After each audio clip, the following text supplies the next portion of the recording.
Hi, I'm Eddie Sunderji, and welcome to Your Finance TV. It's Friday, so that can mean only one thing. We are here with the great one and only Jay Pelosky from TPW Advisory. Jay, welcome back. How are you, sir? Great, Marty. Great to see you. What happened to your partner, Mr. Duxbury? My partner in crime is exploring different parts of Australia with the family, so he's taking a well-deserved break from all his hard work.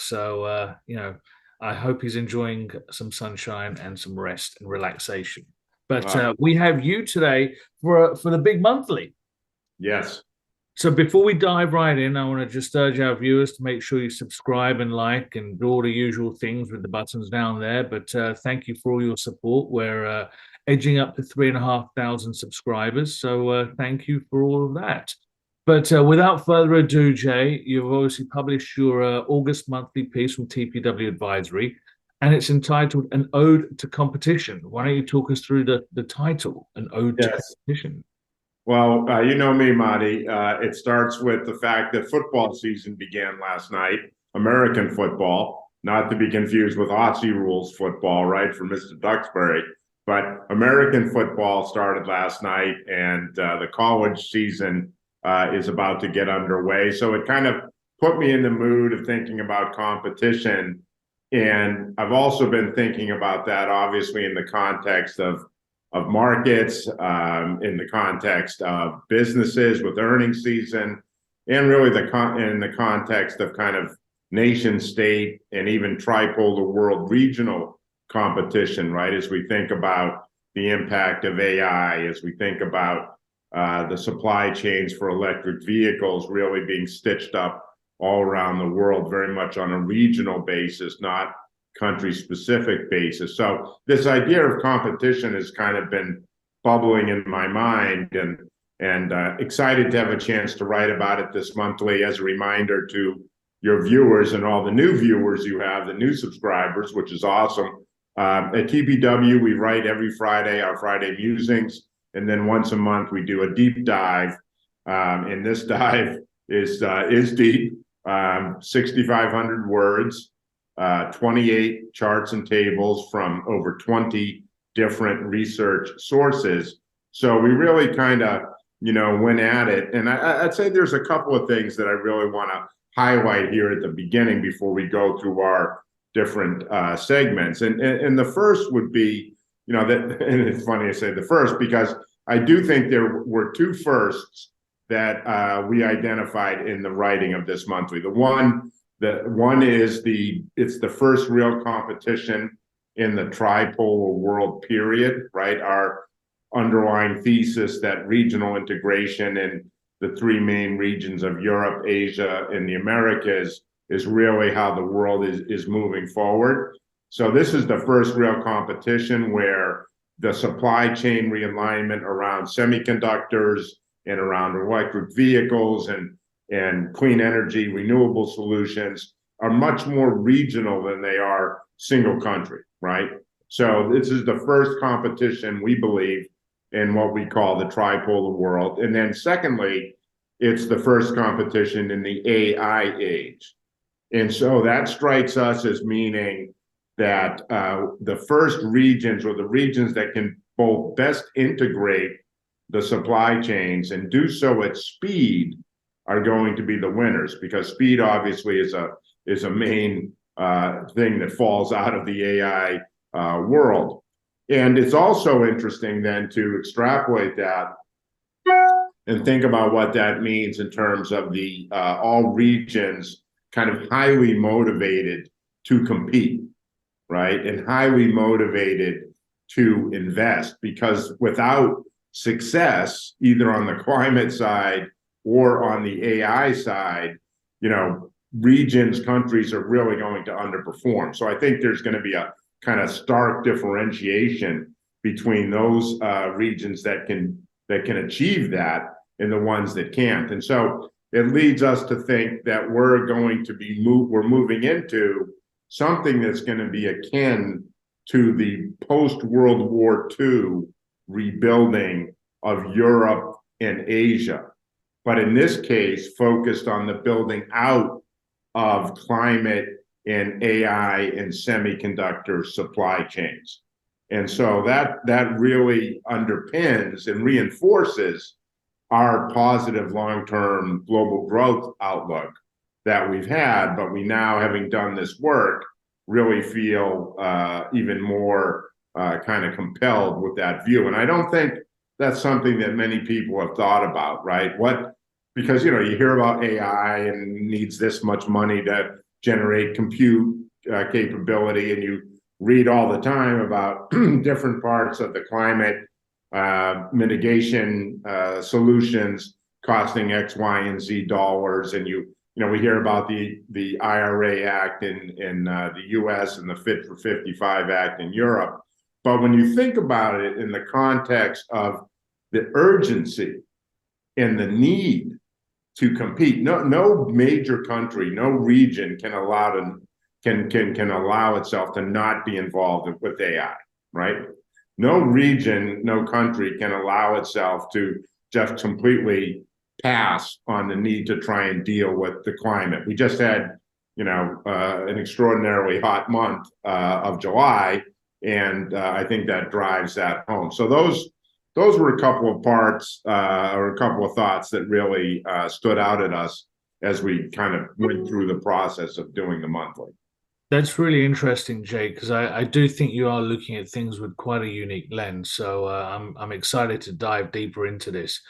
You just touched on July being a little bit toasty this month, or last month even now. Why don't you talk to us about the climate side of things? Yeah, before I do that, Marty, I want to there were a couple of other insights that I probably should mention here right up front, because I think they're really kind of interesting. One is that we see the U.S. and China as effectively switching strategies to deal with this current environment. And if you think about it, the U.S. has really put aside 70 years of economic orthodoxy to adopt the new industrial policy, right? What the president is calling Bidenomics, right? Because we haven't had that kind of public sector involvement in the economy since the Eisenhower years and the building out of the national highway system. And China, on the other hand, is adopting the U.S. strategy of trying to drive growth via domestic demand and domestic consumption.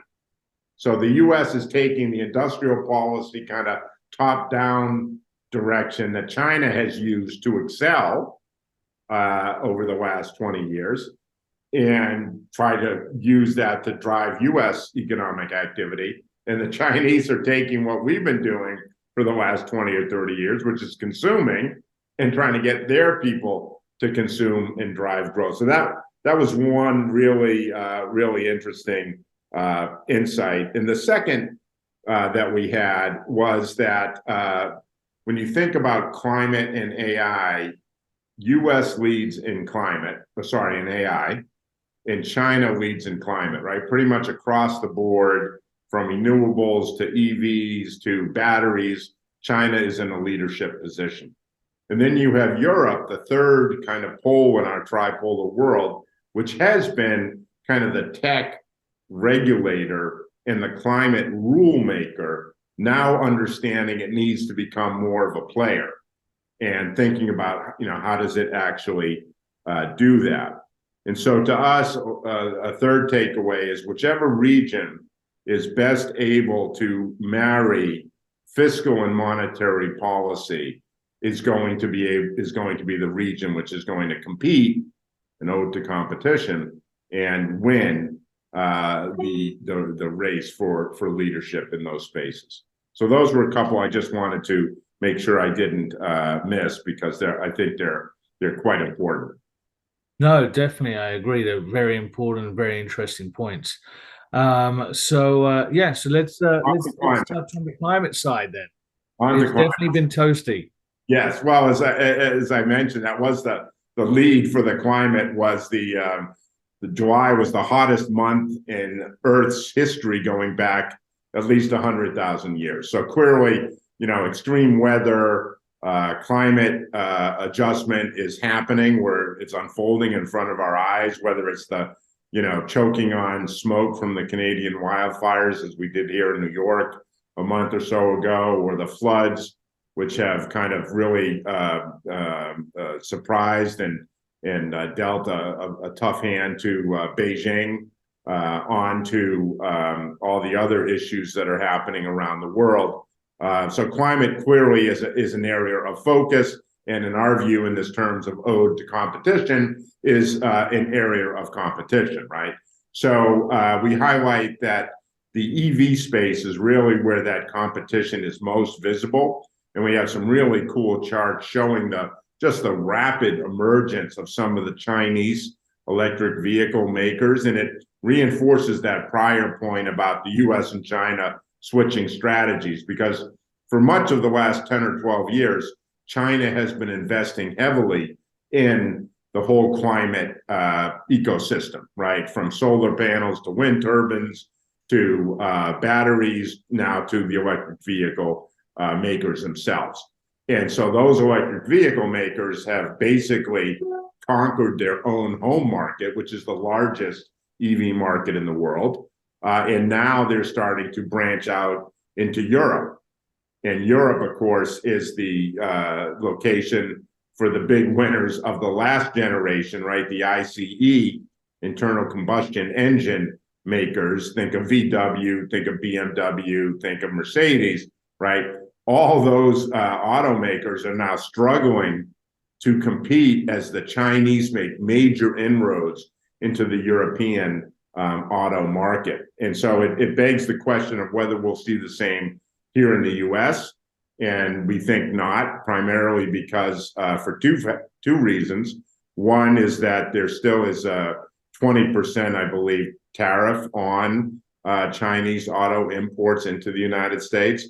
A second reason is, of course, that we have Tesla in the United States. And so we already have a major competitor of our own. And so it's this idea of kind of competition within the space of climate adjustment and mitigation that I think is going to be a key driver, as we said before, right? Akin to World War II, really thinking about the next 5 to 10 years. And we've been on this thesis for quite some time. We wrote about climate and tech as drivers to the tripolar world back in 2020, and we actually attach a link to that piece in this month's publication.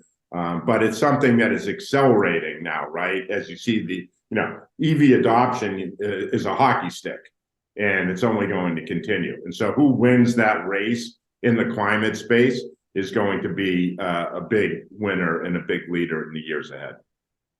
So Jay, that's really very interesting seeing how that whole climate side of things is panning out, and your thoughts on that. Let's talk about something that everyone's been discussing on the economic side of things. Recession, no recession, soft landing, hard landing, no landing, whatever landing. Like, it's just, what are your thoughts on this whole economic perspective?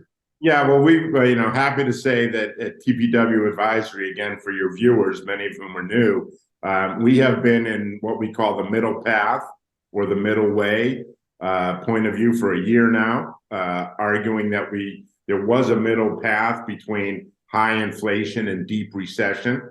We've also really been driving home the point of nominal growth, that we're in a nominal growth world, i.e. inflation plus real growth, very different from what we had in the 2010 to 2020 period.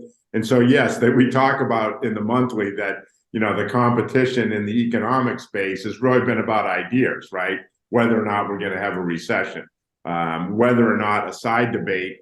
And I think that the recession argument, at least to us, has been answered. We're not going to have a recession. I mean, I'm sure we'll have one at some point, but it's not going to be in 2023, highly unlikely to be in early 2024. And, we really a big focus for us is to focus forward.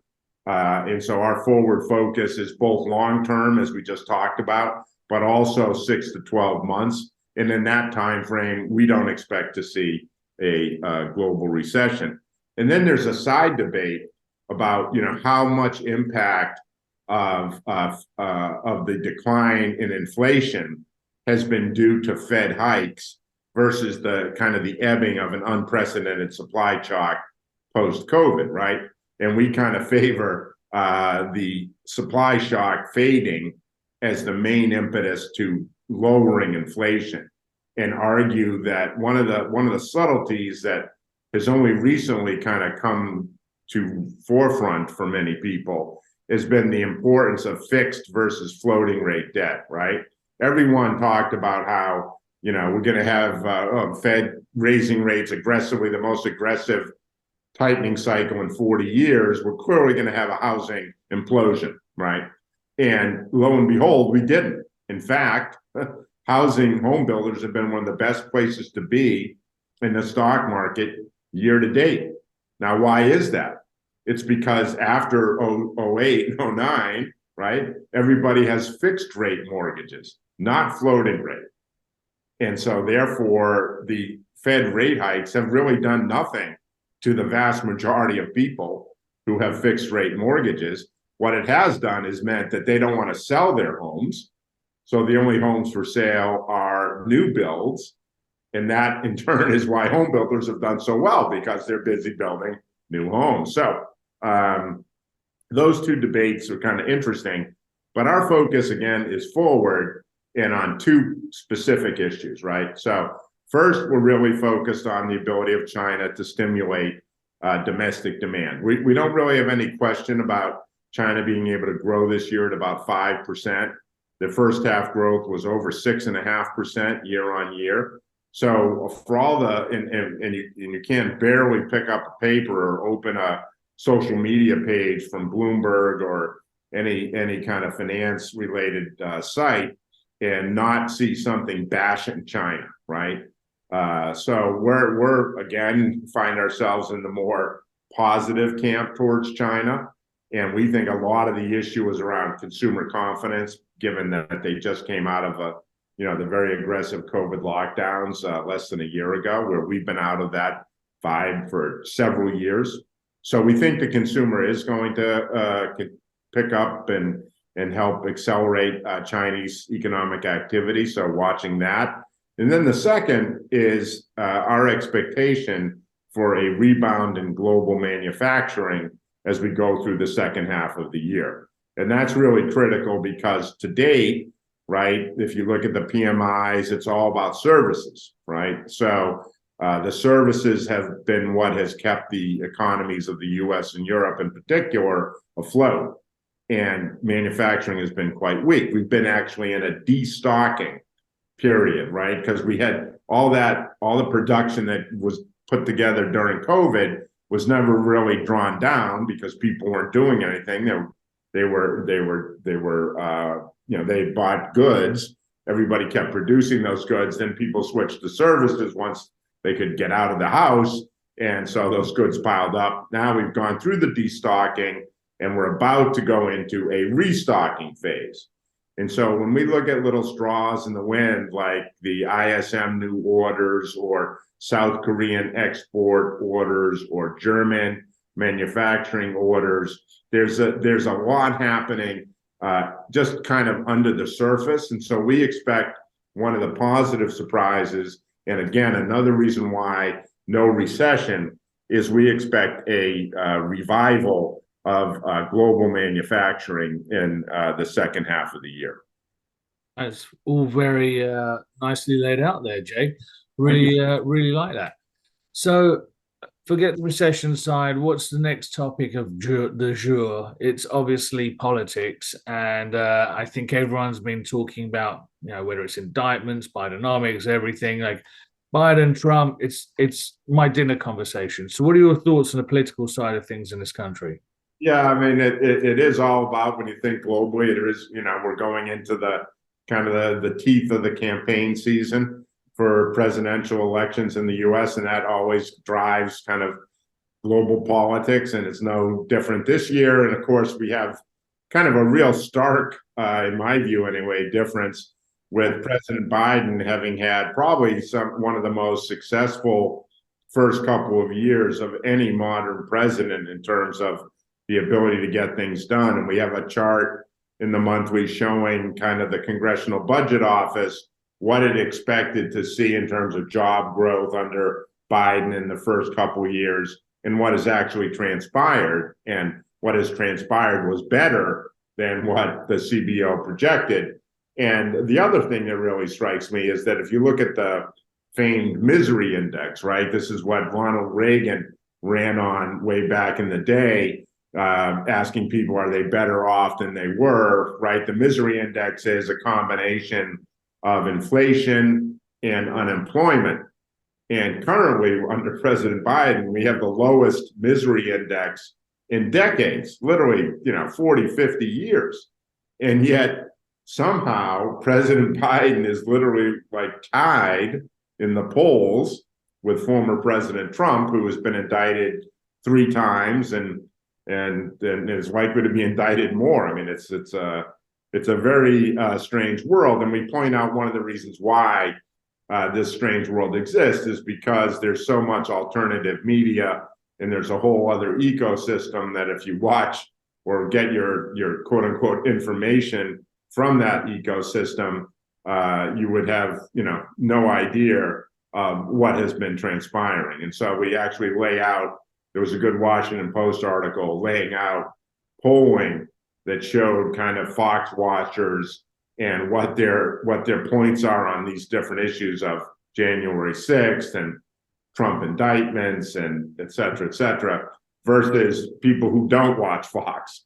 And it's pretty, it's what you kind of expect, but pretty stark when you actually see the data. So, yeah, enough about politics. It's a sad state of affairs, at least in my view and in our view here at TPW. So we should probably just kind of go on to policy. I completely agree. It's kind of one of those things which unfortunately you can't avoid seeing, but that's why people should be getting their news from Your Finance TV and not the mainstream channels. So tune in here to get the real news and none of this fake stuff. So, Jay, what are your thoughts on policy then?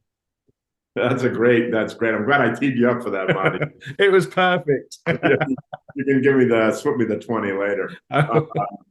Yeah, no, and it's even, it's not so much obviously the political divide, but there has been, and we wrote about it in a Musings a couple of weeks ago, the divide between hard data and soft surveys, right? With the data being much better than people expect, certainly much better than the surveys would project, right? So you have the hard data versus soft survey. But the policy space, what's interesting is that's where the global competition is really visible, right?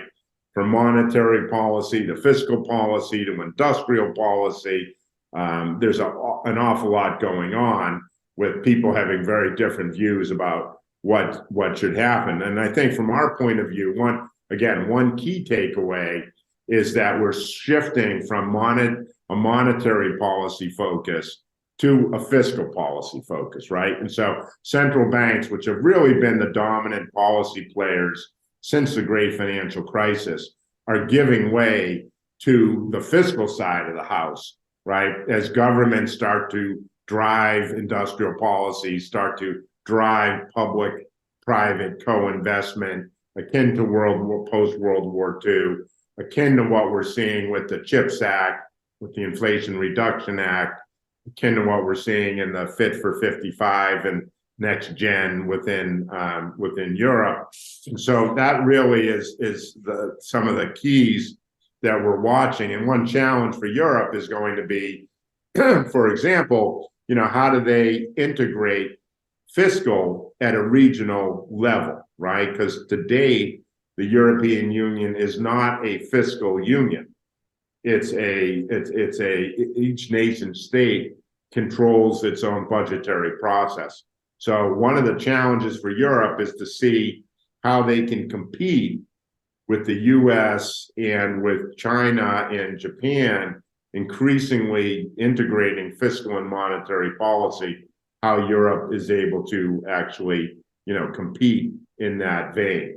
On the monetary policy side, the action in the news is not the backup in US long rates over the last week, but the beginning of a rate cutting cycle, led by the emerging markets, particularly in Latin America. So this week, we saw both Chile and Brazil cut rates, and they are at the forefront of the rate cutting cycle that we're about to go into. So monetary policy, raising rates, that is approaching endgame. We think the Fed is done. We think the ECB is about to be done. The BOJ is beginning to actually raise rates because they're at a very different place, right? They're excited to have some inflation that allows them to move off of the lower bound, the yield curve control, the zero interest rate policy. And interestingly enough, Japan has been kind of the policy setter in this kind of lowering rates, zero rates, negative rates. They began this process 30 years ago. So the fact that they are now moving off of it is, in our view anyway, kind of symbolic and emblematic of a world that is moving into this high nominal growth world that we have been talking about for the last year. Japan defeating deflation is a sign that we're globally moving in a different direction.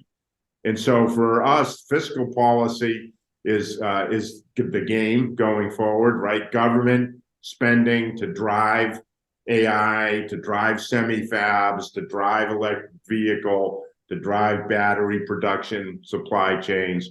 And one of the charts we show is a chart with the US actually having interest expense now greater than the Department of Defense budget, which is huge, right? The Department of Defense budget is $800+ billion a year. But the US, given the debt and the hike in interest rates, is now going to be spending almost $1 trillion a year in interest expense. And so that begs the question of how big a role going forward can the US play? We now have, the things that Biden was able to pass in his first couple of years.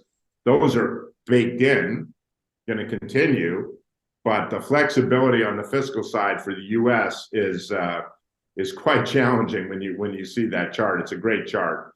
And then when we look at Asia, there's growing calls for fiscal policy to be brought to bear in China, to have the central government, which is not very indebted, right? We hear a lot about debt in China, but it's not the central government, it's the local governments which have a lot of the debt. Central government being pushed to stimulate consumption via fiscal policy. And then in Japan, as we just talked about, ending deflation, the question now is, what's the right fiscal policy for a Japan which has some inflation? It's a policy question that hasn't been asked there for almost 40 years. So again, we're talking about big shifts, right? Big changes in policy, big competition of ideas. And we go back to this idea of our monthly and an ode to competition.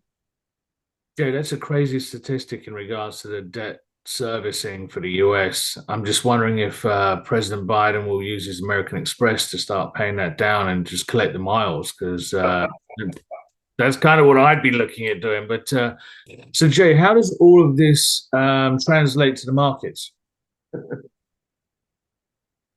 Caught me in mid-sip there, Marty. Mid-sip. But it's only water, people. The hard stuff comes after 4 o'clock, right? There we go, 4:01. Particularly on a Friday in the summer, I can assure you, we will be having something more than water, stronger than water, at about 4:02 or 4:03. I mean, it takes me a minute or two to pour it, right? It's a long pour. So it all comes down to the markets. And, again, it's competition, right? I mean, we're competing. We offer two model portfolios at TPW Advisory. So we're competing against other model providers. The models are benchmarked, right, to certain things. We're competing against the benchmark.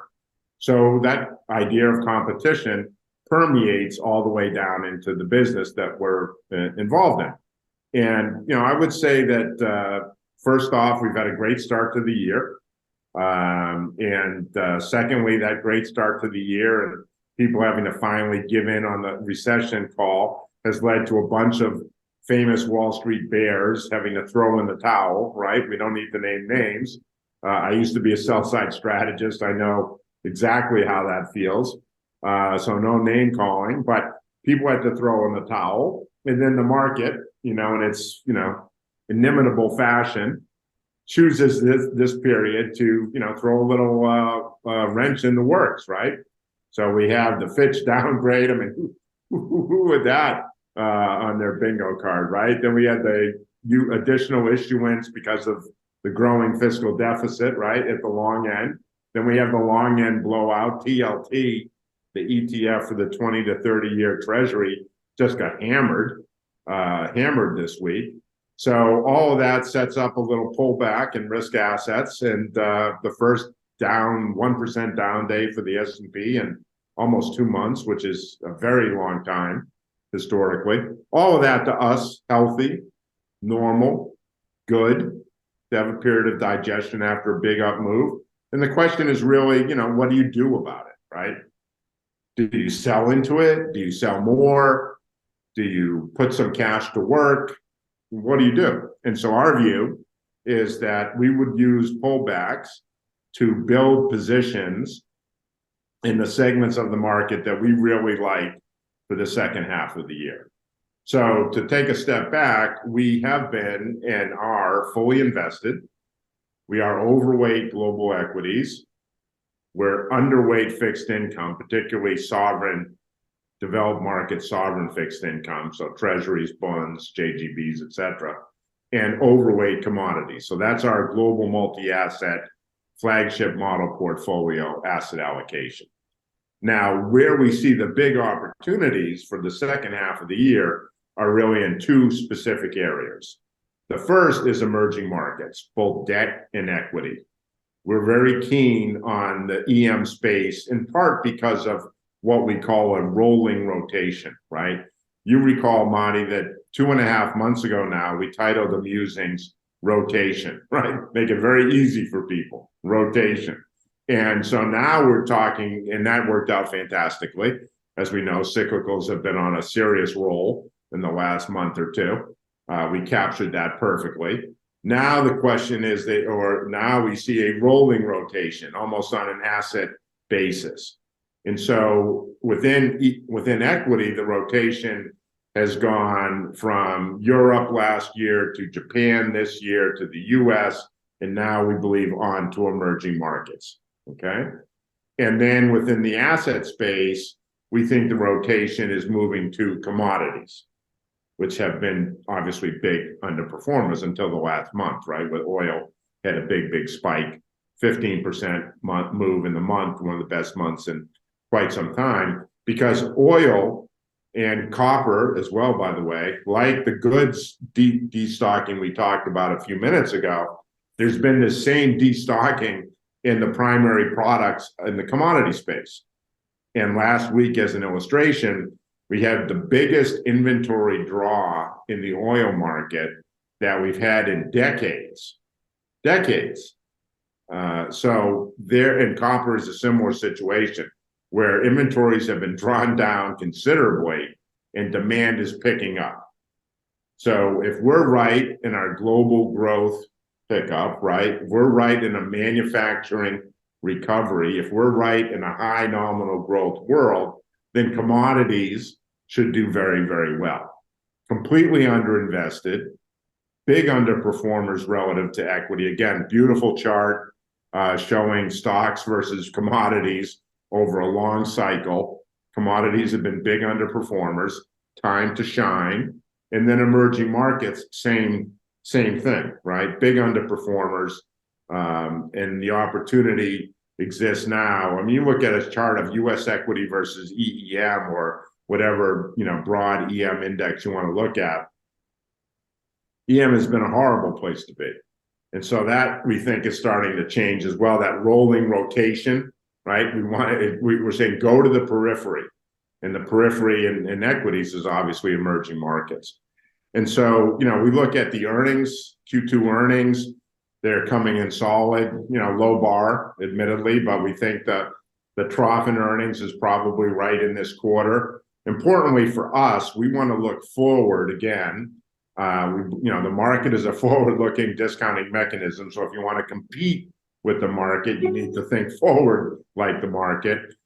More importantly to us than second quarter results is what are companies saying? What about the forward guidance? And there, what are analysts doing, right? Once they hear the companies on the earnings call, are they chopping estimates for the second half of the year? Are they chopping estimates for 2024 or not? And the answer is they're not. In fact, positive earnings revisions are spiking.